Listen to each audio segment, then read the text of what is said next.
त्या वचनांकडे आपण जाऊया. आणि आपण पाहत आहोत की पॉल जो आहे तो या संदर्भात फार उत्तेजन आपल्याला देत आहे. आणि वचन 23 पर्यंत आपण पाहिलेलं आहे. आता 24 पासून सुरुवातच तो करत आहे. आणि त्याच्यामध्ये एक शब्द ज्या वेळेस मी हे पाहत होतो त्याच्यामध्ये एकदम एक असं म्हणतो ना आपण, आपलं अटेन्शन खेचून घेणारा आहे शब्द आहे. तिकडं ते त्या शब्दाकडे आपण जाऊया. 24व्या वचनातच असं जर आपण वाचलं तर असं म्हणतं बघा, तुम्हासाठी जी माझी दुःखे त्यामध्ये मी आनंद करतो. आणि मग दुःख आणि आनंद एकत्र असे शब्द आपल्याला दिसतात की मला दुःख पण आहे पण आनंद पण आहे. आणि त्यामुळं जेव्हा आपण ते वाचतो तेव्हा जे काही असं अट्रॅक्ट आपल्याला आकर्षित करून घेणारं जे आहे ते आपल्याला ते दोन शब्द दिसतात. एक आहे दुःख, एक आहे आनंद. मला दुःख होत आहे, मी आनंद करत आहे. आणि ज्यावेळेस आपण हे पाहतो की तो असं का म्हणत आहे की तुम्हासाठी जी माझी दुःखे त्यामध्ये मी आनंद करतो, तर ह्याचा कॉन्टेक्स्ट आपल्याला असा समजतो की पॉल जो आहे तो स्वतः आता सध्या या ठिकाणी कारागृहात आहे, म्हणजे जेलमध्ये आहे. आणि जेलमध्ये असताना त्याला काही दुःखात आणि क्लेशातून तो जात आहे. आणि त्या दुःखातून आणि क्लेशातून जात असताना तो लगेच जो दुसरा बी भाग आहे त्याच्यामध्ये असं म्हणतो, आणि ख्रिस्ताच्या क्लेशातले जी उरलेले आहोत ते आपल्या देहाने, म्हणजे ख्रिस्ताच्या क्लेशामध्ये किंवा ख्रिस्ताच्या दुःखामध्ये असताना मी जे काही अनुभवत आहे, ज्या गोष्टीतून मी जात आहे, तर तो म्हणतो की उरलेले ते आम्ही म्हणजे आपल्या देहाने त्याचे शरीर जी मंडळी तिच्यासाठी भरून काढत आहे. जेव्हा आपण हे वचन वाचतो तर आपल्याला प्रारंभिक काही कळत नाही की हा नेमकं काय बोलत आहे किंवा काय समजत आहे. पण थोडंसं आपण ह्याचा अजून अभ्यास केल्यानंतर आपल्याला कळतं की एक्झॅक्टली ह्याला बोलायचं काय आहे. पहिलं तो असं म्हणतो दुःखामध्ये मी आनंद करतो, म्हणजे मला सध्या दुःख होत आहे कारण मी कारागृहात आहे किंवा मी सध्या जेलमध्ये आहे, मला त्रास होत आहे त्या ठिकाणी. आणि जेव्हा मला दुःख होत आहे, त्रास होत आहे, त्याच्यामध्ये मी आनंद करत आहे. पण ख्रिस्ताच्या क्लेशातले जे उरलेले ते मी आपल्या देहानं भरून काढतो. म्हणजे ख्रिस्ताच्या क्लेशातले उरलेले याचा अर्थ तारणाचा नाही बरं का, किंवा ख्रिस्तानं जे आपल्याला तारण दिलं ते तारणातला नाहीये, तर दुःख भोगण्यामध्ये आहे. म्हणजे ख्रिस्तावर आलेला जो द्वेष आहे, ख्रिस्तावर आलेला जो त्रास आहे तो अजून शिल्लक होता. म्हणजे लक्षात घ्या की एखादं वादळ असतं बघा, की मोठं असं वादळ येतं आणि ते वादळ आल्यानंतर संपूर्ण वादळासाठी समजा आगीचा एखादा लोट आहे आणि तो आगीचा लोट संपूर्णपणे त्या वादळाबरोबर येतो आणि आल्यानंतर तो एखाद्या भिंतीवर जोरात आदळतो. आणि जेव्हा एखाद्या भिंतीवर जोरात आदळतो ती भिंत, ते वादळ आणि वादळाबरोबर आलेला जो काही आगीचा लोट आहे तो सगळी भिंत काय करते, ती भिंत तो सगळा लोट आगीचा घेते. वादळ त्या आगीचं त्या भिंतीवर जोरात आदळतं, भिंतीवर ती दगड आहे त्याच्यावर जोरात आदळतं. आदळल्यानंतर तो एवढा लोट, एवढा जबरदस्त आहे, एवढा ओघ आहे त्या लोटाचा, एवढा म्हणजे त्रास आहे त्या लोटाचा, तो सगळा त्या धोंड्यांवर त्या दगडांवर आदळतो. आदळल्यानंतर खूप वेळ ती जी आग आहे ती येऊन लागत आहे, लागत आहे, लागत आहे, लागत आहे. लागल्यानंतर काय होईल माहिती आहे तुम्हाला त्या दगडाचं? ते दगड जे आहे ते गरम होतील. कारण का आग एवढ्या मोठ्या प्रमाणात काय होत आहे त्याला लागत आहे. पलीकडच्या साईडला जे उभे असणारे लोक आहेत त्यांना त्याची हळूवार झळ बसायला चालू, त्यांना हेट लागायला चालू. असाच काहीचा प्रकार जो संत पॉल जो आहे ना तो म्हणत आहे की मुख्य वादळ जे आहे, मोठ्या प्रमाणात आलेला जो द्वेष, जे वादळ आहे ते ख्रिस्तानं सगळं स्वतःवर ओढून घेतलेलं आहे. आणि मग जी काही राहिलेली थोडीफार जी झळ आहे, जे क्लेश आहे, जो द्वेष आहे, जो ख्रिस्तानं सगळा स्वतःवर घेतलेला आहे, त्याची झळ अजून पण आम्हाला बसा लागलेली आहे असं तो म्हणत आहे. तुम्हाला आठवतं ख्रिस्ताचं वचन की ते माझा द्वेष करतात ते तुमचाही द्वेष करतील. पण ज्या रीतीनं ख्रिस्तानं सगळं स्वतःवर ओढून घेतलेलं आहे त्या द्वेषामुळं, त्या रागामुळं, त्या आवेशामुळं सगळं जे त्यानं स्वतःवर घेतलं त्याची झळ जी आहे ती संत पॉल म्हणत आहे की त्याची उरलेली जी सेवक आहेत त्यांच्यावरती येत आहे. आणि त्याच्याविषयी संत पॉल असं म्हणत आहे की ती आता आम्ही आनंदानं सहन करायला लागलो. कारण ख्रिस्तानं आमच्यासाठी जे केलेलं आहे किंवा ख्रिस्तानं तुमच्यासाठी जे केलेलं आहे ते एवढं अवघड आहे, ते एवढं अबाधित आहे की आता आम्ही काय करत आहोत, ते सगळं काही आता जे काही आम्हाला लागत आहे, आमच्या महान कृपा करणाऱ्या तारणाऱ्यानं ते सर्व स्वतःवर घेतलेलं आणि उर्वरित जे आहे ते आता आमच्यावर आहे. म्हणून तो 24वा वचन असं म्हणतो, आता काय होत आहे, तुम्हासाठी आता जी काही माझी दुःख आहेत त्यामध्ये मी आनंद करतो. म्हणजे काय, असं डोक्याला हात लावून अरे आता कसं होईल माझं, मला किती त्रास व्हायला लागलेला आहे, या एवढ्या संकटातून आणि क्लेशातून मी जात आहे, मला अजिबात त्याच्याविषयी काय नाही. तुम्हासाठी तो म्हणत आहे, मला जी दुःख होत आहे त्याच्यामध्ये मी आनंद करतो. आणि ख्रिस्ताच्या क्लेशातले उरलेले, म्हणजे जे काही क्लेशामधून तो गेलेला आहे, जे काही त्याने सहन केलेलं आहे, ते मी आता आपल्या देहानं त्याचे शरीर जी मंडळी तिच्यासाठी भरून काढत आहे. म्हणजे जे काही उरलेलं सुरलेलं असेल, जो काही त्रास, जो काही लोट त्याला लागलेला, जे काही उरलेलं सुरलेला द्वेष आहे, थोडासा त्रास आहे, तो आता आम्ही मंडळीसाठी भरून काढत आहे. तुम्हाला काय काळजी नाही आहे. आमचा फोकस जो आहे तो वेगळा आहे आणि तो त्या दृष्टिकोनातून पुढे जात आहे. आता बघा तो काय म्हणतो, मंडळीसाठी भरून काढत आहे. आता या ठिकाणी पॉल मंडळीला समोर ठेवत आहे आणि ख्रिस्तानं जी सोपून दिलेली जबाबदारी मंडळी संदर्भात आहे ती तो पूर्ण करत आहे. आणि मंडळीसाठी आता मी करत आहे असं तो म्हणतो. आपण पाहतो की त्याचं जे इगरनेस आहे किंवा त्याचं जे पाचारण आहे ते मंडळी संदर्भात फार अद्भुत आहे. आणि तो मंडळी संदर्भात वारंवार ही गोष्ट म्हणतो. तो बघा काय म्हणत आहे वचन 25 मध्ये, जो त्याचा पहिला पार्ट आहे, देवाच्या वचनाची पूर्ण सेवा कराव्यास जो कारभार तुम्हासाठी मला सोपवून दिला. म्हणजे तो म्हणत आहे की मंडळी तुमच्यासाठी, म्हणजे पॉल आपल्या समोर स्वतःला ठेवत आहे. तो म्हणत आहे की पहा, मला एक कारभार सोपवून दिलेला आहे आणि तो प्रभूनं सोपवून दिला. त्यासाठी मी दुःख सहन करतो का? हो, दुःख सहन करतो, पण ते मी आनंदानं करतो. त्याच्यामध्ये कोणत्याही प्रकारचा त्रास नाही, मला क्लेश नाही. हे फार इम्पॉर्टंट आहे बरं का. जर तुम्ही आज मॉडर्न चर्चेसमध्ये बघितलं तर तुम्हाला एक गोष्टीची खंत दिसते की मॉडर्न चर्चेसमध्ये काय माहिती आहे का, की जेव्हा कधी एखादा व्यक्ती मंडळी संदर्भात एखादी गोष्ट करतो तर ती फार मोठ्या प्रमाणात असं रंगवून सांगतो की ओ तुम्हाला काय सांगू, मला किती दुःख, मला किती त्रास आणि मी किती हाल अपेष्टातून गेलेलो आहे. तुम्हाला माहिती आहे, हे सगळं ज्यावेळेस एखादा व्यक्ती सांगतो त्यावेळेस तो त्याला किती नाट्यमय रीतीनं रंगवून सांगत असतं. पण ह्याच्यामध्ये आनंद असणं किती महत्वाचं आहे, ह्याच्यामध्ये आनंद प्रदर्शित करणं हा किती महत्वाचं आहे. प्रभूमध्ये आपण किती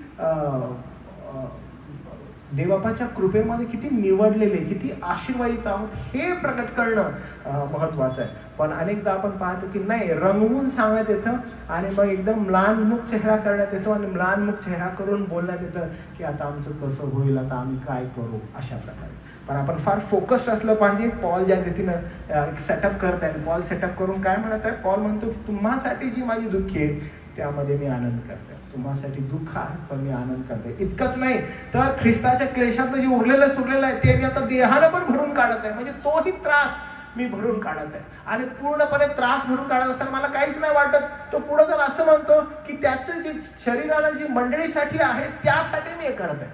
म्हणजे दुसऱ्या तिसऱ्या लोकांसाठी नाही तर मंडळीसाठी हे मी करत आहे. परत एक स्टेप पुढे टाकतो आणि म्हणतो देवाच्या वचनाची सेवा पूर्ण कराव्यास जो कारभार तुम्हासाठी मला सोपवून दिला त्याप्रमाणे त्या मंडळीचा सेवक मी झालो. तुम्हाला माहिती आहे, सेवक म्हणजे बॉस नाही बरं का. मंडळीमध्ये सेवक म्हणजे बॉस नाही, सेवक म्हणजे दास. आणि ज्यावेळेस कधी सेवक, दास, गुलाम असे शब्द ज्या वेळेस पवित्र शास्त्रात तुम्ही नवीन करारात पाहता तर हे शब्द विशेष करून पूर्णपणे समर्पित झालेल्या लोकांसाठी, म्हणजे पूर्णपणे झोकून दिलेल्या लोकांसाठी. आणि हे लोक काय स्वतःला झोकून दिलेले आहे सेवेसाठी. आता बघा तो काय म्हणतोय, मला दुःख होत आहे, मी आनंद करत आहे. कुणासाठी? ख्रिस्तानं मला जी सेवा सोपवून दिली आहे त्यासाठी. दुसरी गोष्ट असं म्हणते, हो मला ख्रिस्तानं सेवा सोपवून दिली आहे, कशासाठी दिलेली आहे? बोलतो तुमच्यासाठी दिलेली आहे. मला वेगळं केलेलं आहे, कुणासाठी केलेलं आहे? तुमच्यासाठी केलेलं आहे. आता ह्याच्यामध्ये पुढे स्टेप टाकून तो असं म्हणतो, मला पाचारण केलेलं आहे बॉस होण्यासाठी नाही, मला सेवक होण्यासाठी पाचारण केलेलं आहे. आणि हे त्याचं जे पाचारण आहे देवाच्या वचनाची सेवा पूर्ण करण्यास जो कारभार त्याला सोपवून दिलेला आहे त्यासाठी म्हणतो. आणि जेव्हा कधी सेवक असं तो म्हणतो तेव्हा त्याचा कारभारी हा शब्द आहे की मी एक चांगला स्टुवर्ड, एक चांगला कारभारी म्हणून मंडळीचा पुढे यावं. आणि मग ज्यावेळेस आपण कारभारीपणाकडे पाहतो तर सोपवून दिलेली जी काही जबाबदारी आहे ती चोखपणे पार पाडणारा कारभारी. आणि मग तुम्हाला जर आठवत असेल, मी काही मला वाटतं ज्यावेळेस गलतीकरासपत्र शिकवत होता आणि गलतीकरासपत्र शिकवत असताना त्यावेळेस मी रोमकरासपत्राचा संदर्भ दिलेला होता. आणि रोमकरासपत्राच्या संदर्भामध्ये मी एक गोष्ट तुम्हाला सांगितली होती की जो दास असतो, ज्याला अनेकदा गुलाम असं संबोधलेलं आहे, आणि हे जे शब्द आहेत, दास आहे, गुलाम आहे किंवा सेवक आहे, हे जे शब्द आहेत, हे शब्द एका विशिष्ट धोरणासाठी रोमचा जो कालखंड होता, जे रोमन एम्पायर होतं त्याच्यामध्ये वापरले जायचे. हे लोक कोण होते की ह्या लोकांनी स्वतःला पूर्णपणे झोकून दिलेलं होतं, यांना विकत घेतलेलं होतं रोमी सरकाराने. आणि ह्यांना विकत घेतल्यानंतर ज्यावेळेस ते त्यांना विकत घ्यायचे त्यावेळेस ते स्वतःचे उरत नसायचे, ज्यांनी त्याला विकत घेतलेलं आहे त्याचे असायचे. आणि मग ते काय करायचे, त्यांच्यावर सोपवून दिलेलं जे काही कार्य आहे, त्यांच्यावर सोपवून दिलेली जी काही जबाबदारी आहे, ती जबाबदारी ते चोख पार पाडायचे. आणि मग ह्याची ती चिंता नाही करायची की ही जबाबदारी आम्ही करत असताना ह्याच्यामध्ये आमचा प्राणही गेला तरी काही नाही, पण त्यांना सोपवलेली जी जबाबदारी आहे ती यथायोग्य रीतीनं पूर्ण करणं हे त्यांचं धोरण असायचं. आणि मग पॉल काय करत आहे बघा, पॉल सुरुवातच करत आहे की मला जी जबाबदारी सोपवून दिलेली आहे ती मंडळीची सेवा करण्यासाठी आहे, मी त्या मंडळीचा कारभारी आहे. मग हे करत असताना मला दुःख होत आहे, पण त्या दुःखामध्ये मी आनंद करत आहे, काय अल्टिमेटली माझं जे पाचारण आहे ते कारभारीपणासाठी आहे असं तो म्हणतो. पुढे जाऊन तो अजून एक स्टेप टाकतो आणि म्हणतो की हे कुणासाठी आहे बरं, तर मग हे तुमच्यासाठी आहे. आणि ज्यावेळेस तो म्हणतो तुमच्यासाठी आहे, का बरं तुमच्यासाठी आहे, तर तो सांगत आहे की तुमच्यावर मला कारभारी नेमलेला आहे, मला सेवक नेमलेला आहे. आणि ज्यावेळेस कारभारी या शब्दाकडे आपण येतो, जी काही सोपवून दिलेली जबाबदारी असते ती जबाबदारी एकदम म्हणजे म्हणतो ना आपण फोकसनी पार पाडणं, आणि ते फार आवश्यक आहे. जेव्हा आपण निवड करतो एखाद्या सेवेसाठी, तर त्याची सगळी पारख करणं गरजेचं असतं की हा सोपवून दिलेली जबाबदारी पूर्ण करेल का. आणि ते फार इम्पॉर्टंट आहे. ज्यावेळेस संत पौलाला सोपवून दिलेली जबाबदारी होती, त्या जबाबदारीसाठी तो कोणत्याही थराला जात आहे आणि कोणत्याही थराला जाऊन तो ते सेवा कार्य पूर्ण करत आहे. तुम्ही आणि मी जे इथं आहोत है ना, आणि ज्यावेळेस आपण मंडळी संदर्भात विचार करत आहोत, मला ठाऊक नाही की तुम्हाला सेवा करण्यासाठी कारभारी पण द्यावं इथपर्यंत तुम्ही आलेला आहात का. तुम्ही त्याविषयी विचार करणं फार गरजेचं आहे की काय मला सोपवून दिलेली कोणतीही जबाबदारी मी यथायोग्य रीतीनं पूर्णत्वास नेऊ शकतो का.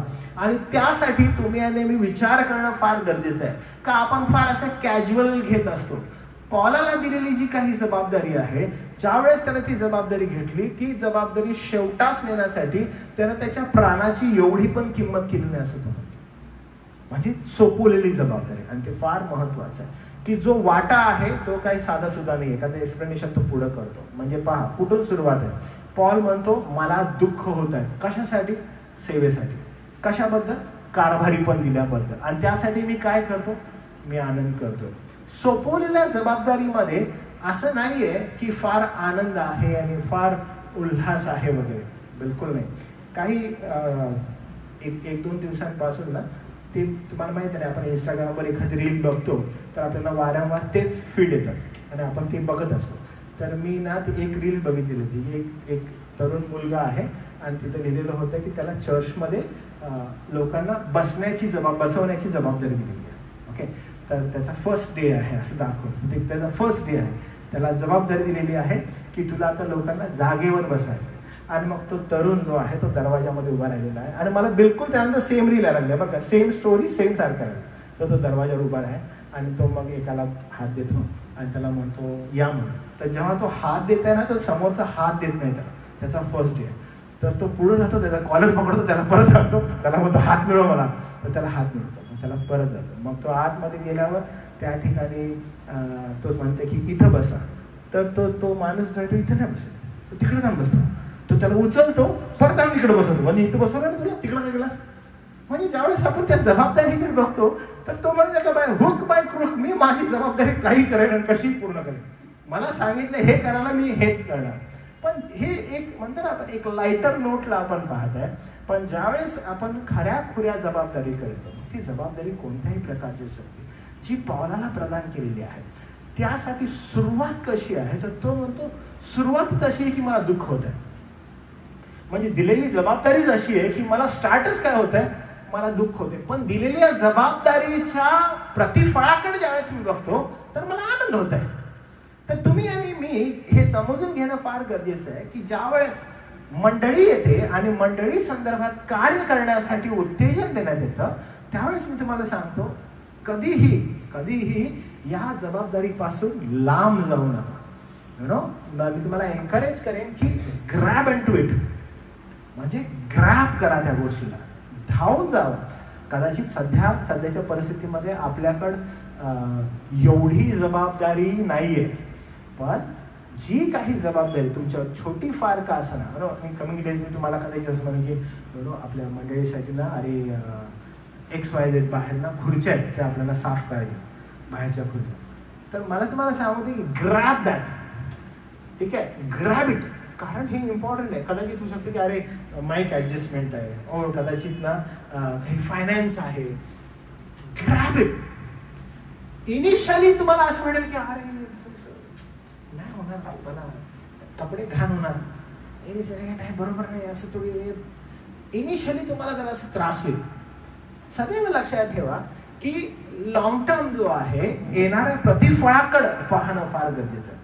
आणि पॉल काय करत आहे, तो म्हणतो दिलेल्या जबाबदारीपेक्षा प्रतिफळाकडे मी पाहत आहे. ज्यावेळेस प्रतिफळाकडे ज्यावेळेस बघत आहे त्यावेळेस मला आनंद होत आहे. आणि हे फार इम्पॉर्टंट आहे. हे करण्यासाठी तुम्हाला बाह्य जगामध्ये जायची गरज नाहीये. तुम्हाला कळत आहे की कारभारीपण करण्यासाठी, प्रभूच्या राज्याचं कारभारीपण करण्यासाठी तुम्हाला बाह्य जगात जायची गरज नाही. प्रभूने तुम्हाला ख्रिस्ताची मंडळी दिलेली आहे आणि त्या मंडळीमध्ये कारभारीपण करण्याची संधी आहे. आणि म्हणून पॉल त्या कारभारीपणा संदर्भात स्वतःला पुढे ठेवत आहे आणि म्हणत आहे की पहा, मी सुरुवात केली आणि मी काय पाहिलं, मला दुःख झालं, पण तुमच्यासाठी मी आनंद करतो. एवढंच नाही तर मला नेमलेलं आहे कशासाठी, मंडळीसाठी. ज्यावेळेस मी ह्या पॉलाच्या जीवन चरित्राकडे पाहतो आणि माझी इच्छा आहे की तुम्ही ह्याच्या चरित्राचा अभ्यास करा, तुम्हाला असं कधी वाटतं की पॉल हा मंद आहे, मूर्ख आहे आणि पॉलला काही कळत नाही आहे, पॉल काही नव्हतं म्हणून लगेच झालाय तो त्याच्या लाईफमध्ये, तुम्हाला असं वाटतं? तुम्ही जर त्याच्या जीवनाकडे बघितलं तर तो त्या कैसराच्या समोर जातो आणि बरोबर बोलू लागतो, तो हेरोदाच्या समोर जातो बोलू लागतो, तो अधिकाऱ्याच्या समोर जातो बोलू. त्याचं इंटेलिजन्स तुम्ही बघितलं पॉलाचं कसला जबरदस्त आहे.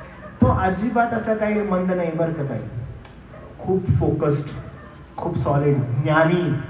त्याच्याविषयी तो असं म्हणतो की तुम्हाला काय वाटतं, मी गमिलेलच्या पायथ्याशी शिकलेला असा व्यक्ती आहे. गमिलेल कोण आहे, जो ज्ञानी यहुदी होता, परुषी होता, त्याच्या पायथ्याशी शिकलेला आहे, हा ज्ञानानं भरलेला आहे. आणि या सर्व गुण संपन्न असणारा पॉल ज्यावेळेस म्हणतो की माझी अपॉइंटमेंट कारभारीपणासाठी, म्हणजे सेवक होण्यासाठी. कशा संदर्भात, तर मंडळी संदर्भात. तर तुम्ही आणि मी जर समजा कोणीही फिलॉसॉफर आहे, कोणी इंटलेक्च्युअल आहे खूप जास्त, तर तो त्यांना स्टार्टिंगलाच हा विचार करायला पाहिजे की बाबा माझं पाचारण नेमकं काय, माझं पाचारण आहे सेवक होण्यासाठी. कोण म्हणत आहे, जो हायली इंटलेक्च्युअल माणूस आहे. पवित्र शास्त्रामध्ये म्हणजे देवापण अलाव केलेलं आहे की किती लोक, म्हणजे किती जणांना सुवार्थीची संधी त्याला सांगण्यासाठी मिळालेली आहे. कशाबद्दल, अहो जो खूप ज्ञानी व्यक्ती, तो म्हणत आहे की मी सेवक झालो.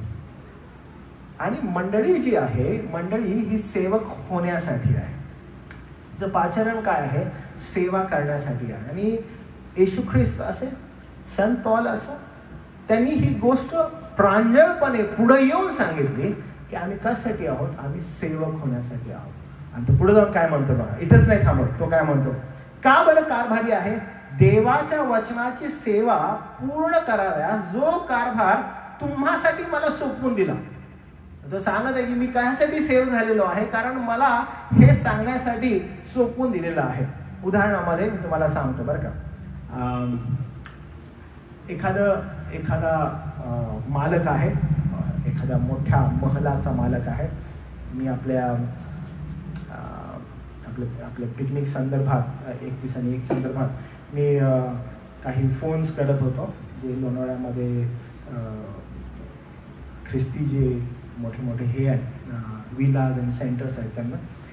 तर त्यातला एक जुना एक सेंटर होता, त्याचा एक केअरटेकर होता. त्याला मी फोन केला आणि त्याला म्हटलं की अरे भाऊ तू आहेस का अजून तिथं त्या कॅथलिक विलामध्ये. तर तो म्हटला नाही ब्रदर, मैंने वो छोड़ दिया. तर मी आता कुठे आहे? तर लोणावळ्यामध्ये आता मी पुढे आलो, या ठिकाणी एका ठिकाणी आहे. तर तिथं एक दुसरा विला आहे, त्या ठिकाणी मी राहत आहे. मी म्हटलं वो आपका है? मी त्याला म्हटलं वो आपका है? तो बोलतो नहीं नहीं नहीं मेरा किधर रहेगा भाई, बहुत बड़ा है वो. कैथलिक माणूस है तो बहुत बड़ा है, मैं आपको फोटो भेजता हूँ. फिर आप क्या कर रहे हैं? ओ मैं केयर टेकर हूँ वहाँ पे. मी केयर टेकर. तर आता जेव्हा मी त्या गोष्टीचा विचार करतो तर तुम्हाला हे समजणं गरजेचं आहे. बघा, खूप मोठा विला आहे, त्या मालकानं त्याच्या हातात चावी दिलेली आहे, त्यानं म्हटलेलं आहे की ह्याचं तू केअर कर, ह्याची काळजी घे. तर त्याचा मालक आहे का? नाही. तो कोण आहे? त्याची काळजी घेणारा, काळजी वाहू म्हणून ठेवलेला आहे. जेव्हा एक सेवक असतो, जो एक कारभारी असतो, तो कधी मालक नसतो. मालक काय करतो? मालक जबाबदारीनं त्याच्या प्रॉपर्टीच्या चाव्या त्याच्याकडे देऊन टाकतो. पॉल काय करत आहे? पॉल सेम गोष्ट म्हणत आहे. पॉल म्हणत आहे की मी कोण आहे? मी कारभारी आहे, मी सेवक आहे. कुणाचा? ज्यानं मला हे सोपवून दिलेलं आहे त्याचा. मुख्य मालक तो आहे आणि त्यानं मला नेमणूक केलेली आहे की ही माझी आहे, म्हणजे ही ख्रिस्ताची मंडळी आहे आणि ह्या ख्रिस्ताच्या मंडळीचं सेवक पण तुला करायचं आणि हे तुझं पाचारण आहे. म्हणजे ज्यावेळेस एक सेवक मंडळीकडे पाहतो त्यावेळेस त्यानं त्याच दृष्टिकोनातून पाहिलं पाहिजे की मी कोण आहे? मी या मंडळीचा सेवक आहे, मी या मंडळीचा बॉस आहे. मी पण जेव्हा या मंडळीकडे पाहतो माझा दृष्टिकोन क्लिअर असणं गरजेचं आहे. माझं पाचारण कायसाठी आहे? मी बॉस म्हणून आहे का? नाही, मी का आहे? मी सेवक म्हणून आहे आणि सेवक म्हणूनच पाहणं गरजेचं आहे. ज्यावेळेस तुम्ही सेवकाच्या दृष्टिकोनातून निघून जातो आणि बॉसचा दृष्टिकोन येतो, फार कठीण आहे. मला माहिती आहे, मी अनेक असे पास्टर्स बघितलेले आहेत. तुम्हाला माहिती आहे, तुम्ही आहात की नाही तसं, पण कधी कधी एखाद्या पास्टरचा बर्थडे असतो, तिथे डिअर बॉस हॅपी बर्थडे. तुम्ही कधी बघितलं का पास्टरला असं लिहिलेलं? हो, मी पुष्कळ पाहिले बरं का. असं लिहिलं सर, डिअर बॉस, XYZ चर्चचं नाव आहे आणि डिअर बॉस, आणि पास्टर नाही पण डिअर बॉस हॅपी बर्थडे असे वगैरे स्टेटस आणि असं काय काय ठेवलेलं असतं. तर ज्यावेळेस आपण मी ते वाचतो पाहतो आणि चालणारे वगैरे सोनं वगैरे घातलेलं, आजकाल काही जण आहेत जे गळ्यामध्ये घातलेले सोनं वगैरे पास्टर असतात, चेन्स वगैरे, आणि ते थांबलेले असतात आणि त्यांचा फोटो असतो, तिथे लिहिलेलं असतं टायगर, लायन ऑफ जुडा वगैरे अशी नाव वगैरे टाकलेलं असतं आणि मग लिहिलेलं असतं की हॅपी बर्थडे. त्यांचं औराच काहीतरी असा वेगळा असतो, म्हणजे असं चाला लागलं त्याचे बॉडीगार्ड सारखे असतात आणि मग ते जात असतात आजूबाजूला असतात. काय म्हणून असतं ते की वी आर समथिंग डिफरंट, आम्ही काहीतरी वेगळे आहोत आणि वेगळ्या रीतीने आम्ही सेवा करायला लागलेलो आहोत. पण आपण ज्यावेळेस पॉलाकडे पाहतो, पॉल म्हणतो की अरे तो जो मालक आहे त्या मालकानं मला हे सांभाळण्यासाठी दिलेलं आहे आणि I am not the boss. Boss is different. मी कोण आहे? मी सेवक आहे. सेवक म्हणजे काय? मी गुलाम आहे आणि मला यासाठी पाचारण केलेलं आहे की हिचं यथायोग्य रीतीने मी काळजी घ्या आणि म्हणून योग्य कारभारी पण असावं. त्यासाठी सुरुवात तो करताना म्हणतो हे करत असताना मला दुःख होत आहे आणि जेव्हा मला दुःख होत आहे त्या दुःखामध्ये मी आनंद करत आहे. म्हणजे कुणामुळं? ज्या लोकांसाठी मला नेमलेलं आहे त्यांच्यामुळे मी आनंद करतो आणि तो म्हणतो आय एम हॅपी, मला आनंद आहे. कारण का? जी प्राथमिक असलेला जो वादळ होतं, जी लाट होती, जी आग होती, ती ख्रिस्तानं तुमच्यासाठीच घेतलेली स्वतःवर. उरलेली जी काही थोडीशी झळ आहे क्लेशाची, दुःखाची, ती आम्हाला होत आहे, पण नॉट टू वरी. मी त्याच्याविषयी एवढं काय बोलत नाही की मला एवढा झळ झालेली आहे, मला एवढा त्रास झालेला आहे, नाही, त्याच्याविषयी मी काय बोलत नाही. ते मला होतच आहे आणि होतच राहणार आहे. पण ख्रिस्तानं आमच्यासाठी खूप मोठ्या प्रमाणात ते केलेलं आहे. यानं हे फार महत्वाचं आहे बरं का. तुम्ही जे या ठिकाणी बसलेला आहात, आपण ते लक्षात ठेवणं गरजेचं की ख्रिस्तानं मंडळीसाठी काय केलेलं आहे. आणि ती छोटी फार ज्यावेळेस झळ आपल्याला बसते, आपण होर पडून गेलो, मी, मला त्रास झाला, मला दुःख झालं, मी काय करू? ख्रिस्तानं ऑलरेडी सगळं दुःख सण स्वतःवर घेतलेलं आहे आणि त्याने तुम्हाला आणि मला त्यातून पार नेलेलं आहे. आणि संत पॉलाला म्हणतो, पॉला ही माझी मालकीची आहे, हिची काळजी तू घे. आणि पॉल तिची काळजी घेत आहे आणि पुढे जात आहे. तो म्हणतो की सेवा कराव्यास जो कारभार तुम्हासाठी मला सोपून दिला त्याप्रमाणे मी या मंडळीचा, त्या मंडळीचा सेवक झालो. आणि ज्यावेळेस तो त्या मंडळीचा सेवक झाला तर तो सरळ सांगत आहे की मंडळी माझ्या मालकीची नाही, आम्ही केवळ, म्हणजे मीच नाही तर आम्ही जे सर्व प्रेषित आहोत किंवा सेवा करणारा पाळक आहे, एखादा नेता आहे किंवा अजून कोण आहे, हे सर्व देवाचे कारभारी आहेत. कारभारी, सेवक, गुलाम आणि दास, हेच ते आहेत. आणि त्याच्या दृष्टिकोनातून आपण पाहणं गरजेचं आहे. आणि मग कशामुळे हे दास झालेलो आहोत, तर वचन बघा 26 काय म्हणतात. तो म्हणतो की हे जे गुज, आता इथून तो सुरुवात करत आहे. तुमच्या इथं रहस्य लिहिलं असेल बघा तुमच्या आरबी बायबलमध्ये, बरोबर आहे, ओवी बायबलमध्ये. तुमच्यामध्ये काय लिहिलं आहे, बरोबर आहे, रहस्य लिहिलं, काही बायबलमध्ये गुज लिहिलेलं आहे. आणि ही जी गोष्ट आहे हे प्रत्येकाला आवडते. जर समजा मी तुम्हाला अजून सांगितलं की मला ना तुम्हाला एक सिक्रेट सांगायचं आहे, XYZ काहीतरी माझ्याकडे एक सिक्रेट आहे.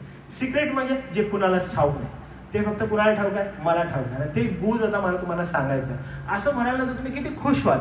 पॉल म्हणतो की हे गुज होतं. कोणतं गुज आहे बरं? जे गुज युगानुयुग पिढींपासून गुप्त ठेवले होते, परंतु आता त्याच्या पवित्र जनास प्रगट झाले, ते वचन आहे. म्हणजे हे रहस्य होतं आणि देवाचं रहस्य प्रगट झालं कशामध्ये, तर ख्रिस्तामध्ये, म्हणजे मंडळी संदर्भात. आता हे जे गुज आहे हे सर्वसाधारणपणे आपल्याला पुन्हा एकदा मी सांगितलेलं आहे पण पुन्हा सांगतो. पहा हे गुज काय होतं. अनेकदा आपण जेव्हा जुना करार वाचतो आपण पाहतो की अरे किती अद्भुत जुना करार आहे. जुन्या करारामध्ये काय, इस्रायलाची निवड आहे, इस्रायलाची निवड, इस्रायलाचं तारण. आणि आपण म्हणतो इस्रायलाचं तारण आहे, येशू ख्रिस्त इस्रायलामध्ये आला, किती जबरदस्त आहे, तिथूनच तारण आहे का. तारणानंतर मग त्याच लोकांना प्रभू निवडलेला आहे, त्यांनाच तो पुढे घेऊन जाणार आहे. आणि तो म्हणतो नाही नाही नाही, एक गुज आहे. इस्रायल आता ते नाहीये. इस्रायल कोण आहे? जे कोणी प्रभू येशू ख्रिस्तावर विश्वास ठेवता ते इस्रायल, ते त्याचे लोक, ते त्याचे निवडलेले. अहो हे ते गुज आहे. आता तेच फक्त राष्ट्र नाही उरलं. आपण ज्यावेळेस मागच्या रविवारी मी तुम्हाला सांगितलं की एक यहुदी लेखक आहे जो ख्रिस्ती नाही, तो म्हणतो मी का 39 पुस्तकांवर विश्वास ठेवलो जी यहुदी धर्मशास्त्रामध्ये आहे. का मी त्या यहुदी लेखकांवर मी विश्वास ठेवतो, कारण त्या लेखकांकडे मी पाहतो आणि म्हणतो की हा हे देवानं प्रेरित केलेलं वचन आहे. मी का हा विश्वास ठेवतो यहुदी धर्मशास्त्रावर, असा यहुदी लेखक असं म्हणतो जो ख्रिस्ती नाही. कारण म्हणतो हे यहुदी लेखक जे आहेत यांनी त्यांच्या लिखाणामध्ये स्वतःचा नुसता मूर्खपणा सांगितलाय. कोणताही लेखक स्वतः किती वाईट आहे, ते किती घाणेरडं आहे हे बोलू शकत नाही. आणि हे ते लेखक आहेत ज्या लेखकांनी स्वतःचा मूर्खपणा सांगितलाय आणि त्यांना कसं मारलंय ते सांगितलंय. वारंवार त्यांना किती हाल अपेक्षांमधून जायला सांगितलंय ते सांगितलंय. आणि कोणीही लेखक जो आहे तो स्वतःचं व्यक्तिमत्व तसं मांडणार नाही, स्वतःच्या राष्ट्राला तसं मांडणार नाही. आणि ज्यावेळेस मी त्या पुस्तकांकडे पाहतो त्या पुस्तकांमध्ये मला वारंवार हे आढळतं की देव कसा आहे आणि देवानं त्यांना किती ताडना केलेली आहे. आणि म्हणून मला विश्वास बसतो की ते ईश्वर प्रेरित आहे, ते मनुष्य लिखित नाही. आणि तो म्हणतो माझा विश्वास आहे. ज्यावेळेस आपण पवित्र शास्त्राकडे पाहतो त्या इस्रायल लोकांच्या तारणाच्या योजनेसंदर्भात पाहतो आणि मग संत पौल म्हणतो नाही बरं का, प्रभू येशू ख्रिस्तामध्ये आता हे गुज जे आहे ते प्रगट झालेलं आहे. काय बरं, की मंडळीचं तारण. तो म्हणतो हे गुज आम्हाला प्रगट झालं आणि ते गुज वचन आहे आणि ते आता आम्ही तुम्हाला प्रगट करत आहोत. पौल म्हणतो ही सोपवलेली जबाबदारी आहे, यासाठी आम्हाला सेवक, यासाठी आम्हाला कारभारी नेमलेला आहे. आणि मग ती ज्यावेळेस आम्ही सेवा करत आहोत आम्हाला काय पदरात पडत आहे बरं, आम्हाला पदरामध्ये दुःख पडत आहे. कोणामुळं? तुमच्यामुळं. कारण जुना नियम जो आहे त्या जुन्या नियमामध्ये किंवा जुन्या नियमामध्ये ज्यावेळेस आपण पाहतो त्यावेळेस आम्ही सावली पाहिलेली होती की परराष्ट्रांचं तारण होईल. आम्ही त्या सावलीमध्ये पाहिलं काही संकेत होते की परराष्ट्रांचं तारण होईल. परंतु ज्यावेळेस आम्ही प्रभू येशू ख्रिस्ताकडे पाहतो त्यावेळेस स्पष्ट स्वरूपात देव म्हणाला परराष्ट्रांचं तारण आहे. जुन्या करारामध्ये आम्ही संकेत पाहिले, असं वाटतंय बरं का येणाऱ्या दिवसामध्ये परराष्ट्रांचं तारण. आम्हाला असं समजत आहे, काही संकेत मिळत आहेत परराष्ट्रांचं तारण आहे बरं का. कारण का जुन्या करारामध्ये आम्ही पाहिलं की देवानं परराष्ट्रांकडे एक दोघांकडे एकदम कृपेनं बघितलेलं आहे. परराष्ट्रांकडे देवानं एकदम असं पाहिलं एखाद्याकडे कृपेनं. पूर्ण नाश नाही आम्ही बघितला परराष्ट्रांचा, संकेत मिळाला आम्हाला. पण रहस्य असं होतं जे रहस्य जुन्या करारात सांकेतिक स्वरूपात होतं, येशू ख्रिस्तामध्ये ते रहस्य स्पष्टपणे होतं मंडळीच्या स्वरूपात. आणि त्यामुळे पौल म्हणतो की ख्रिस्तामध्ये आम्हाला ती गौरवाची आशा जी आहे ती समजली. वाव. आणि तुमचं तारण आम्हाला कळलं. हे गूढ रहस्य होतं. तो म्हणतो जे गुज युगानुयुग पिढ्यानपिढी गुप्त ठेवले होते, परंतु आता त्याच्या पवित्र जनास प्रगट झाले, ते हे वचन आहे. म्हणजे हे वचन कुठलं आहे बरं? तर बघा, राष्ट्रात त्या गुजाच्या गौरवाची संपत्ती काय आहे ते त्यास कळवणे देवाला बरं वाटलं. म्हणजे राष्ट्रांना आता त्या गुजाची संपत्ती काय आहे गौरवाची हे समजणं आता बरं वाटलं. आणि त्यामुळे ते गौरव जी आहे, ती गौरवाची आशा जी आहे, ती आशा दुसरी काही नसून गौरवाची आशा जो ख्रिस्त त्यामध्ये आहे आणि तेच हे गुज आहे. येशू ख्रिस्तामध्येच तारण आहे, येशू ख्रिस्तामध्येच परराष्ट्रीयांना गौरवाची आशा आहे. हे ते गुज होतं आणि तेच गुज आता आम्ही सांगत आहोत परराष्ट्रीय लोकांना. आणि देवबापाची कृपा आपल्यावर झाली की आपण बाहेरचे परराष्ट्रीय आणि तुमचं आणि माझं तारण येशू ख्रिस्तामध्ये झालं. हे ते गुज होतं. आणि पौल म्हणतो यासाठी आम्हाला कारभारी नेमलं. आणि ज्यावेळेस आपण पौलाच्या जीवनाकडे पाहतो, हे कारभारी पण करत असताना काय त्याच्या पदरात पडलं, तर तो म्हणतो माझ्या पदरात दुःख पडलेलं आहे जगाच्या दृष्टिकोनात, पण तुमच्याकडे पाहिल्यानंतर मला आनंद प्राप्त होतो. प्रॅक्टिकली ज्यावेळेस आपण ह्या वचनाचा विचार करतो, जर आज तुमच्याकडे जर कोणत्या प्रकारचं कारभारी पण आहे आणि ते तुम्हाला मंडळीच्या वृद्धी प्रत्यर्थ घ्यायचं आहे, वापरायचं आहे, तर लक्षात ठेवा प्राथमिक स्वरूपामध्ये जर तुमच्या हातामध्ये काही पडेल तर ते दुःख असेल. पण त्या दुःखामुळं तुम्हाला कधी वेदना, तुम्हाला कधी त्रास होऊ नये. ते पार्ट अँड पार्सल आहे कारभारीपणाचं जेव्हा आपण मंडळी संदर्भात काही गोष्ट करतो. पण त्याचा जो आनंद आहे तो दूरदृष्टी ठेवून आनंद प्राप्त करणं हे आपलं ध्येय असणं गरजेचं आहे. जो व्यक्ती आनंद जो आहे, जो पुढे ठेवलेला आहे त्याकडे बघत नाही, तर लक्षात घ्या मंडळीमध्ये जर एखादी गोष्ट, एखादी कारभारी पण करत असताना त्याच्या पदरात जर दुःख पडलं तर त्याच्या जीवनामधून एकच गोष्ट प्रतिबिंबित होते, ती म्हणजे काय माहिती आहे? कुरकुर किंवा किरकिर. कारण का अपेक्षा काय आहे की त्याला अप्रिशिएशन मिळावं. एखादी गोष्ट जर तो करत आहे त्याला काय मिळावं? त्याला अप्रिशिएशन मिळावं, त्याला बरं वाटावं. अरे पास्टरने मला अप्रिशिएटच नाही केलं, अरे मला लोकांनी मला पाहिलंच नाही, मी हे केलं, अरे किती मी आदळापट केली खुर्चींची लावायला, धडधड धड बघावं एकदा तरी, मला बघितलंच नाही. तुम्हाला समजत आहे? मी एवढं केलं, सारखं धावपळ करत आहे, पास्टर समोरून असा घाम पुसत आहे. पास्टर मला विचारत नाही घाम का आला तुला, एकदा पण नाही विचारलं. अरे ऍप्रिशिएशन नाही मिला भाई, नेक्स्ट टाइम नहीं करेगा, कल्टी नहीं मारेगा भाई नेक्स्ट टाइम. का एवढा घाम असा केला पाहिलंच नाही. मी हे का बोलतो म्हणजे बिकॉज मी तसा करायचो. ओके, मी तसा करायचो. ज्यावेळेस कधी असं बायबल स्टडी वगैरे असायचा तर मी असा धावत पळत यायचो, काय असं एकदम, आणि बिलकुल असा म्हणजे बघा ना घाम झालेला असायचो. आणि मी बायबल स्टडीला मुद्दाम असं बसायचो की पास्टरने माझ्याकडे बघावं, अशी माती माती आहे असं ना, आणि कुछ नाही भाई असं देखता था मेरी तरफ, ऐसा सिखा रहा है असं. मी बघा एकदा तरी बघा नाही. मग समजा ते संपल्यानंतर सगळे भेटायचे वगैरे, तर मी हात लावणं पाकसाहेब सगळे इथं ना माती माती आहे पाकसाहेब, हात लावणं. अच्छा धुणे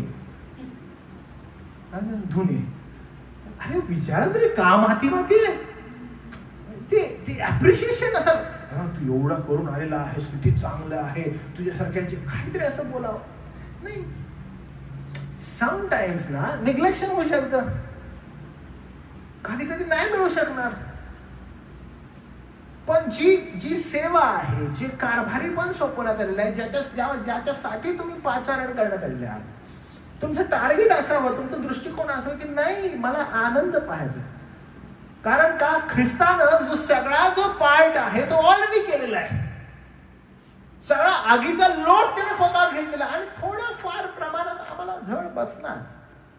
पण म्हणतो मला झड बसतंय, नो प्रॉब्लेम, मंडळीसाठी मी सगळं करायला तयार आहे. कारण का मी सेवक आणि कारभारी आहे, मी सगळं करायला तयार आहे. फार फोकस्ड राहा, कारण कारभारी पण ही सर्वांना मिळणारी गोष्ट नाहीये, फार निवडक लोकांना ते मिळते. आणि हे झटणं फार गरजेचं आहे. आपला एक मित्र होता बघा, जो US वरून आपल्याकडे चर्चला आलेला होता, तुम्हाला आश्चर्य वाटेल की त्याला जी मेंबरशिप आहे त्याच्या चर्चची, 1 वर्षभर झालं का ब्रेट लावून आपल्या इकडं? 1 वर्ष ब्रेट, त्याची 2 मुलं आलेले होते. तर त्याला आत्ता मेंबरशिप मिळाली त्याच्या चर्चची. म्हणजे तो एवढा मागं लागलेला होता की मला द्या, आणि त्याची इच्छा आहे की त्याच्या सेवेमध्ये त्याला कुठेतरी भाग मिळावा, पण त्याला सेवेमध्ये भाग मिळत नाही आहे. तेव्हा तो मला मेसेज लिहितो आणि म्हणतो की steel they are watchful on me and my family. आणि ते खूप वॉचफुल आहेत माझ्यावर आणि माझ्या कुटुंबाकडे पाहत आहेत की आमचं पार्टिसिपेशन कसं आहे, आम्ही किती पार्टिसिपेट करत आहोत, आम्ही आत्मीयतेनं आहोत का. आणि पास्टर आणि चर्च कमिटी आमच्याकडे त्या दृष्टिकोनातून पाहत आहे. माझी फार इच्छा आहे की मी मंडळीमध्ये कारभारी पण करावं, पण मिळत नाही आहे मला करायला. आणि तो म्हणतो मी इनिशिएट केलं, आणि मग तो मला एक स्टोरी सांगत होता की त्याने इनिशिएट केलं, सगळ्यांना घरी बोलवलं चर्चच्या लोकांना, आणि मग मी ते केलं आणि ते बरोबर नाही झालं आणि माझे काही प्रश्न होते वगैरे. मला तुम्हाला सांगू दे की हे सगळं होत असताना इच्छा जी आहे ती अशी आहे की कारभारी पण असावं, कारभारी पण करावं, मी मंडळीसाठी काहीतरी करावं, पण मिळत नाही आहे. Not everyone will get a chance to do something in the church.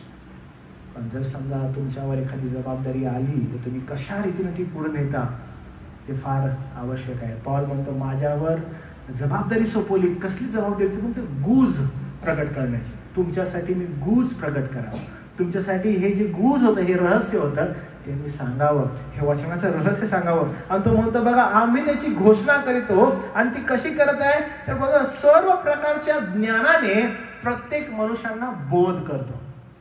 म्हणजे तो म्हणतो जे गूज मला सोपवलेलं होतं ते गूज काय होतं, सर्व प्रकारचं ज्ञान.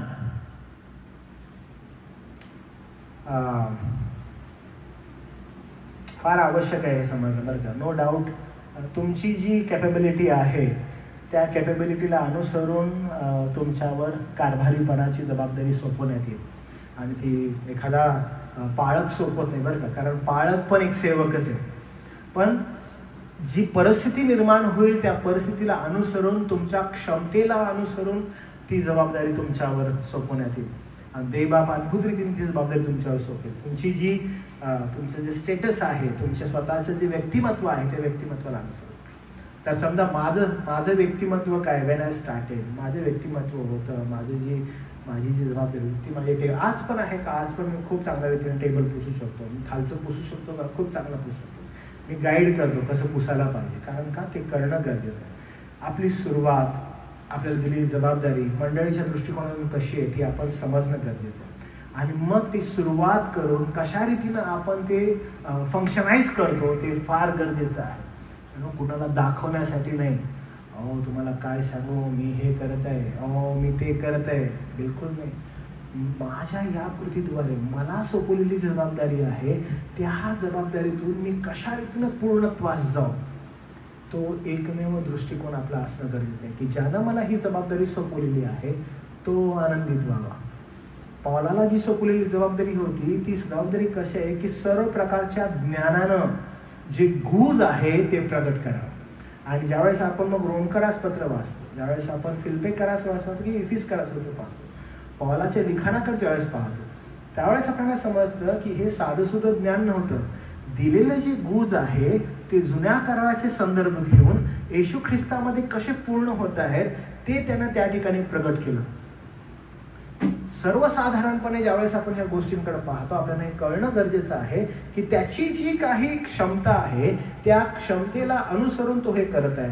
का करत आहे बरं, तर विश्वासणारे प्रभूमध्ये बोध करणं म्हणजे काय माहिती आहे का तुम्हाला, त्यांना प्रौढतेप्रत मॅच्युअर करणं, प्रौढ करणं. आणि येशू ख्रिस्तानं जो पार्ट केलेला आहे तो समजावून सांगणं, त्यांना प्रौढतेप्रत घेऊन जाणं. तो म्हणतो आम्ही त्याची घोषणा करतो, सर्व प्रकारच्या ज्ञानाने प्रत्येक मनुष्याला बोध करतो व प्रत्येक मनुष्याला शिकवतो. प्रत्येक मनुष्याला बोध करतो, प्रत्येक मनुष्याला शिकवतो.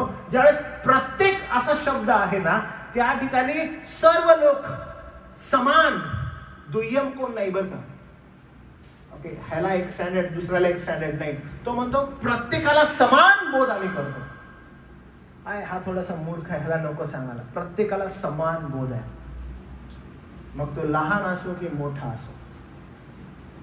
तुमचं बोलणं लहानाला असो की मोठ्याला असो, तुमचं बोलणं सुशिक्षिताला असो किंवा अशिक्षिताला असो, समान असावा. जो संदेश आहे तो समान जावा.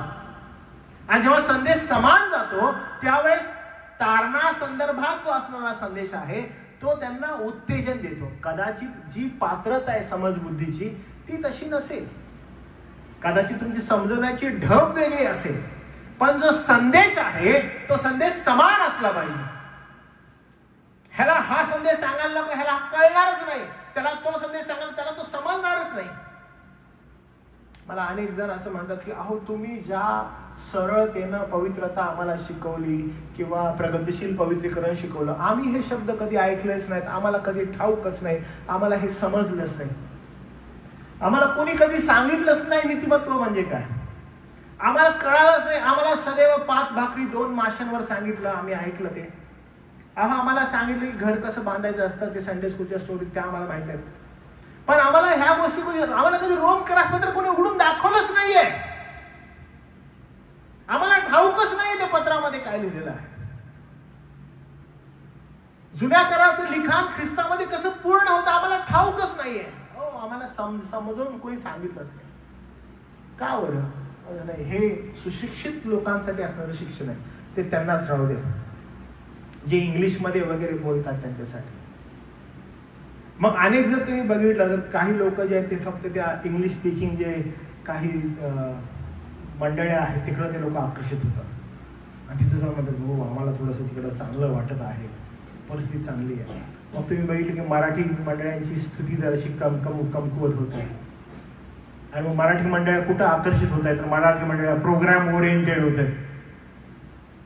मग मोठे मोठे कार्यक्रम, आम्ही गायन स्पर्धा, मग आम्ही गायन स्पर्धे करतात, अरे किती सांग वक्तृत्व स्पर्धा, तिकडं आमची स्पर्धा.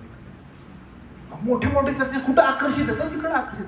मग आम्ही ना एक्झाम्स घेतो TWRच्या, मोठ्या मोठ्या एक्झाम्स. मी आता ज्या चर्चला गेलेलो तिकडे मी पाहिलं, म्हटलं काय काय तुमच्या प्रोग्राम, आम्ही एक्झाम्स अरेंज करतो, TWRच्या एक्झाम्स, मोठ्या मोठ्या एक्झाम्स करतो आम्ही, हाताळतो सगळं. पण when we come to the scripture, अरे कुछ नहीं है.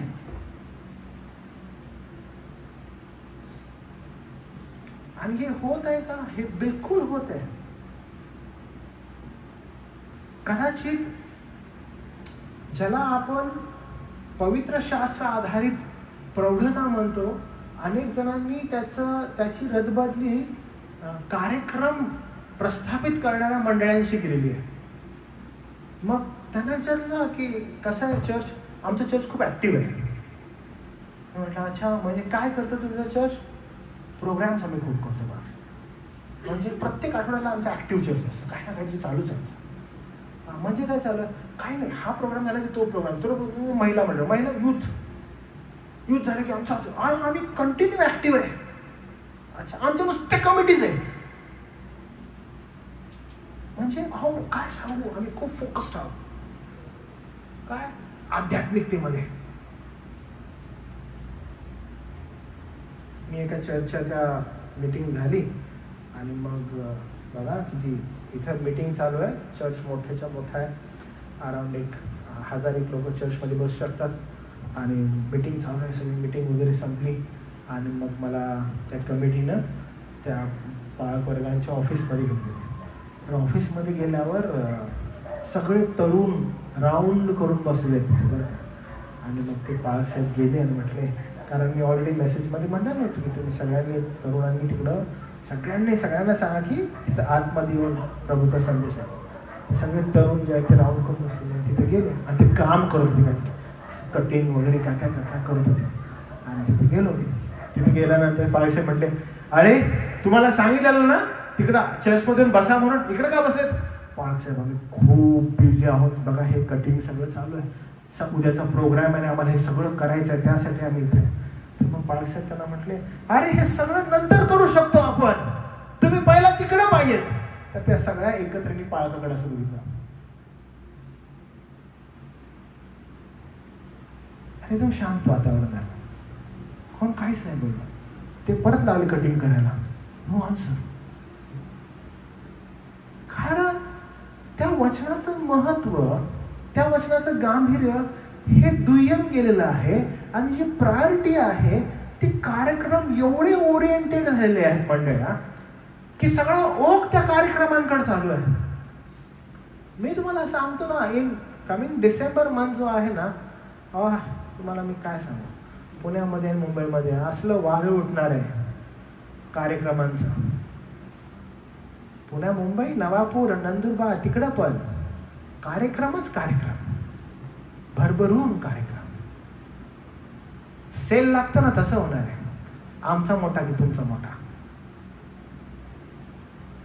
जेव्हा आध्यात्मिक प्रवृत्ती संदर्भात येऊ, त्याच्यासाठी पाचारण आहे, वाईट अवस्था.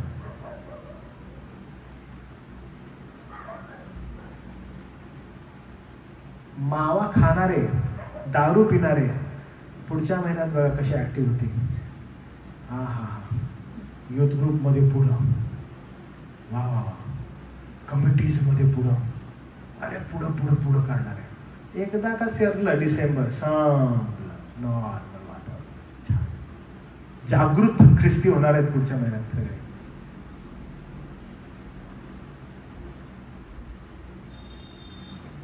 पॉल म्हणतो की सुरुवात माझी जी आहे, म्हणतो मला दुःख होत आहे पण मंडळीसाठी मी आनंद करत आहे. मला जे पाचारण आहे ते पाचारण ख्रिस्ताच्या मंडळीला प्रौढ करण्यासाठी आहे, मॅच्युअर करण्यासाठी आहे.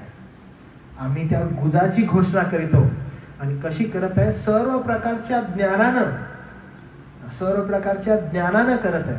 आणि ते त्याचं पाचारण आहे. काय करायचं की यायचं आणि हा ग्रुप वेगळा, यांना वेगळं शिक्षण, त्यांना वेगळं. तो म्हणतो नाही, मी समान शिक्षण करतो. ते तर कारभारी पण करण्याची पद्धत आहे. लक्षात घ्या, तुम्हाला जर कधी कोणतं कारभारी पण करण्यासाठी आमंत्रण दिलं, ओके, उदाहरणामध्ये जर समजा तुमचं कारभारी पण आहे की मी मुद्दाम म्हणजे एकदम कनिष्ठ कारभारीपणा संदर्भात बोलत आहे बरं का, जे तुम्हाला कनिष्ठ वाटत असेल कदाचित, पण ते कनिष्ठ नाही आहे. समजा साफसफाई करायचं कारभारीपण आहे आपल्याला, तेव्हा आपण म्हणू की मला भिंत साफ करायची आज कारभारीपण आहे. तर तुम्ही आले रूममध्ये, इथं कुठलं आपल्या मंडळीसाठी आले आणि तुम्ही कारभारी पण करतात काय की मला भिंत साफ करायची. आणि ते म्हणते मग काय करतो मी या बाजूला बसतो. मग मी काय करतो, या बाजूची भिंतच करणार, मी या बाजूची भिंत नाही करणार. कारण मी बसत नाही. किंवा मी एक काम करतो, मी काय करतो, मी बरोबर ना तो आपला AC आहे ना तिकडची भिंत करतो. का बरं? कारण पास्टर तर थांबतात आणि त्यांनी मला सांगितलेलं की बघ तुला भिंत साफ करायची, तर मी बरोबर समोरची करतो. त्यांना दिसायला पाहिजे, हिला अप्रिशिएट मी. तुम्हाला समजू द्या आपण काय करतो. आपण ना कारभारी पण करत असताना त्याच्यामध्ये दुजा भाव करत असतो. ह्याच्यामध्ये माझा फायदा आहे का, आय डू इट. ह्याच्यामध्ये माझा फायदा नाही ना, मी नाही करणार. लक्षात घ्या, कारभारी पण करण्याची पद्धत अशी बिलकुल नाही आहे. संत पॉल म्हणतो मला जे कारभारी पण करण्यासाठी दिलेलं आहे ते कारभारी पण मी प्रत्येकासाठी करत आहे.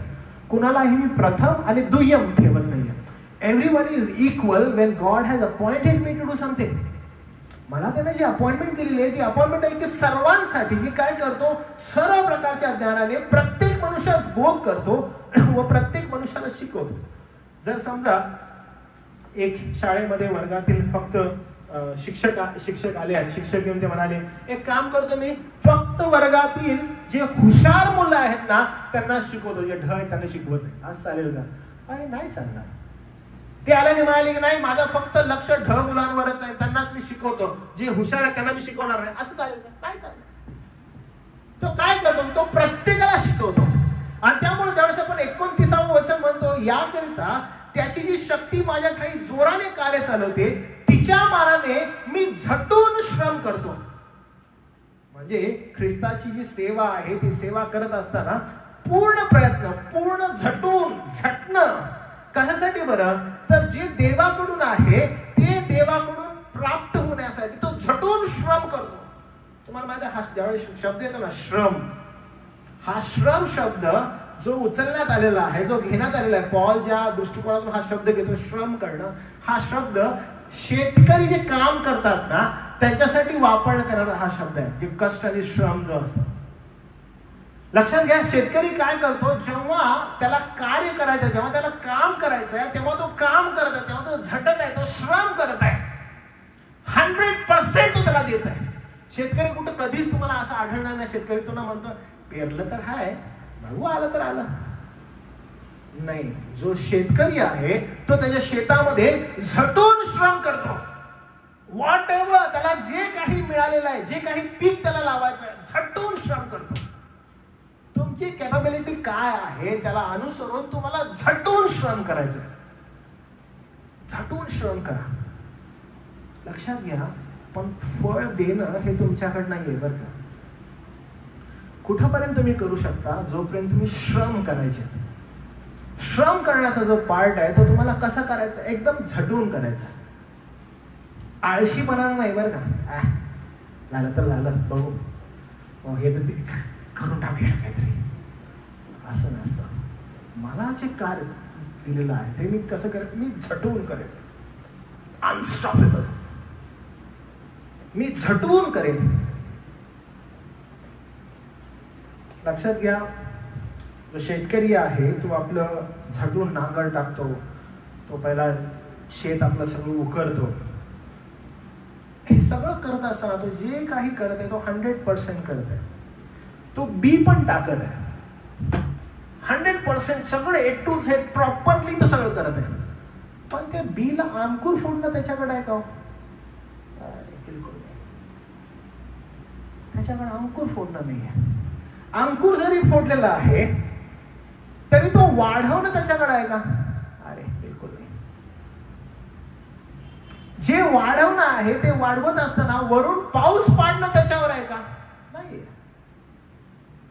त्याचं काम कुठपर्यंत आहे की झटून मी करणं, जे मला सोपवलेलं तर 101% करणं. प्यानो, आपण पूर्ण झटून योग्य कारभारी पण करावं. जी काही आपली क्षमता आहे त्या क्षमतेला अनुसरून करावं. तुम्हाला जी मंडळी दिलेली आहे त्या मंडळीमध्ये तुम्हाला दिलेलं सेवा कार्य असेल, तुम्हाला कदाचित कारभारी पण करण्यासाठी जबाबदारी कोणती सोपवण्यात येईल, झटून करा. Do not even think a secondary ना की अरे हे मी नाही करत. नाही, झटून करा. प्रतिफळ ते बीला अंकुर, त्याला वाढवणं, त्याला पाऊस पाडणं, सगळं कार्य त्याचं आहे. तुमच्याकडे जर काही उडतंय तर ते केवळ आहे की झटून श्रम करणं. पॉल म्हणतो मी झटून श्रम करतो. आणि श्रम करताना मला काय आलेलं आहे माझ्या समोर, तो म्हणतो मला सगळ्यात पहिला दुःख आलं. पण मी ज्यावेळेस त्या दुःखाकडे पाहिलं तेव्हा मला समजलं की दुःखाचा जो सगळ्यात मोठा जो फोर्स आहे तो तर माझ्या ख्रिस्ताला घेतलाय. अहो, तो जो दगड होता त्या दगडावर सगळं आदळलंय. आणि तो म्हणालेला होता की नाही मला झालेलं आहे तुम्हाला होईल. पण ज्यावेळेस मी माझ्याकडे पाहतो आणि ख्रिस्ताकडे पाहतो ती थोडीफार उरलेली झळ लागत आहे फक्त. आणि मी त्याला एवढं मोठं करू का? तो म्हणतो नाही, ते काही एवढं मोठं नाहीये. मग मी काय करतो, मी आनंद करतो, कारण मला सोपवलेली जी काही सेवा आहे, मला दिलेली जी काही जबाबदारी आहे, ती जबाबदारी मी पाहतो आणि म्हणतो हाय, अरे ही जबाबदारी खुद्द परमेश्वर देवानं गुज ठेवलेलं होतं. हे गुप्त होतं, हे रहस्य होतं. आणि देवबापाने जे सांगितले की पावला हे तू रहस्य घे आणि तू माझ्या मंडळीला सांग. तो म्हणतो जेव्हा मी ते रहस्य घेतलं आणि मी माझ्या मंडळीकडे आलो, जी ख्रिस्तानं मला दिलेली आहे ती यथायोग्य कशी सांगावी तर पूर्ण ज्ञानानं सांगावी. आणि ज्यावेळेस मी पूर्ण ज्ञानानं सांगत आहे तर मी ती प्रत्येकाला सांगत आहे. म्हणतो अरे कुणापासूनच अडवत नाही, एव्हरीवन, प्रत्येकाला ती इक्वल मी देत आहे. का बरं देत आहे? कारण मला माहित आहे की मी योग्य श्रम करावे, त्यासाठी माझं पाचारण आहे. मला योग्य कारभारी म्हटलेलं आहे, मी योग्य श्रम करणार. आणि ते श्रम कसे असतील? तर म्हणतो मी असे काही श्रम करेन, असं कष्ट करेन की प्रभुदेव बाप त्याला अंकुर देईल, प्रभुदेव बाप त्याला पाऊस पाडेल, प्रभुदेव बाप त्याला वाढवेल, जर त्याची इच्छा आहे. पण माझं जे कार्य आहे ते मी 100% करणार, मी योग्य कष्ट करणार. त्यांना एकदम संपवत असताना मी तुम्हाला एनकरेज करेन. कदाचित कारभारीपणामध्ये तुम्हाला दुःख होईल, पण पॉल म्हणतो दुःख हे सन्मानाचं चिन्ह आहे. कदाचित जेव्हा आपण कारभारीपण करत असतो त्यावेळेस कारभारी जो आहे त्याने हे सदैव लक्षात ठेवावं की तो सेवक आहे, तो मालक नाही, त्याला सोपवून दिलेली जबाबदारी आहे. जेव्हा ख्रिस्त आपल्यामध्ये राहतो तो गौरवाची आशा आहे. प्रत्येक विश्वासणाऱ्याला परिपक्व करण्यासाठी सोपवलेली जबाबदारी आहे जी पॉल पार पाडत आहे. कदाचित त्याला ज्ञानाची आहे, मंडळीमध्ये कदाचित आपली वेगवेगळी असेल. आणि जर तू परिपक्व करत आहे तर लक्षात घ्या आपलं काम असं आहे की शेवटपर्यंत तुम्ही आणि मी या दिलेल्या कार्यासाठी, या कारभारीपणासाठी शेवटपर्यंत श्रम करावेत, कष्ट करावं, यासाठी की मग येणारं जे अंकुर आहे तो त्यानं वाढवावा, त्यानं त्याला पाणी घालावं, त्यानं पाऊस पाडावा आणि त्याची वाढ व्हावी. तुमचं आणि माझं काम एकाच ठिकाणी येऊन राहतं, जेव्हा जो सेवक आहे, जो कारभारी आहे, की आम्ही श्रम करावे. जे तुम्हाला आणि मला क्षेत्र दिलेलं आहे त्या क्षेत्रामध्ये तुम्ही आणि मी पाहावं की माझी जबाबदारी काय आहे आणि मी त्या जबाबदारीला अनुसरून कष्ट करावे. त्यामुळे मी पुन्हा सांगेन की कदाचित तुम्ही या ठिकाणी आहात आणि तुम्हाला कदाचित असं वाटत असेल की अरे माझ्याकडे सध्या कुठली जबाबदारी मला दिसत नाही आहे. पण लक्षात घ्या there are plenty things to do. पण हे सगळं करत असताना कुठेही स्वतःचा दृष्टिकोन असा नसावा की अरे मैं ये चालू किया अभी मला अप्रिशिएशन मिळायला पाहिजे, पुढं पुढं पुढं पुढं मी असा नाही. बरं का, असं नसतं. Let God work. देवबाप कार्य करू दे आणि देवबापानं कार्य मंडळीमध्ये घडवू दे.